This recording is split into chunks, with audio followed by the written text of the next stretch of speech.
You're not from Sheffield, but you've got a lot of connections with the place. So, what do you think? Do you think people in Sheffield kind of have a pride about the fact that stainless steel comes from Sheffield? So it's called the Steel City. So that's obviously quite a big deal for people in Sheffield. Do you think? Do you agree with that? I do, yeah. Maybe the younger people, I'm not quite so sure, but certainly people of my age and above, I would say, always think of Sheffield as synonymous with cutlery, which is made of stainless steel often, or silver plated in the past, and more recently stainless steel. I don't know how much of it is still produced in Sheffield, and that is probably something you might know more about, but I would imagine quite a lot is imported and finished in Sheffield. However, there are still a lot of Sheffield cutlery companies in Sheffield that make very good knives, and they've probably had to specialise. So I do think there is still a thriving cutlery industry in Sheffield, and I think a lot of people from Sheffield will be proud when they see "Made in Sheffield" written on cutlery, etc. I'm lucky to have a set of original 1930s cutlery, which is sort of Art Deco.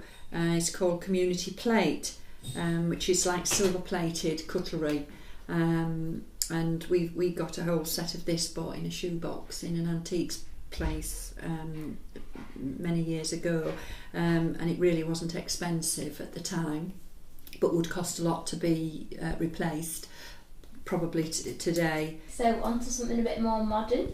What have you got here? Well, yeah, just in the kitchen. It's surprising how much stuff you have, really. There's brushed steel blender, a chromy effect toaster and small kettle, and then of course you've got bits of trim on the washing machine, brushed steel on the cooker, which I like the look of the cooker. That was fairly recently purchased, and I like the clock, which was brushed steel, and the waste bin. Well, again, this is a modern piece, an angle lamp, so if you're working close by you can have that one on, and it's got a dimmer switch, which is quite good, and it's the bright shiny chromed metal, chrome effect, I think, metal that I like, compared with say brass, brushed steel or other metals. And yeah, it's the like this, I suppose like the stainless steel look, really.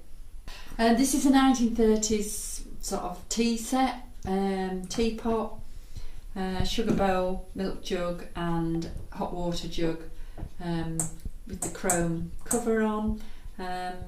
Again, this was very popular, sort of Art Deco era, and that sort of metal was obviously very popular at that time.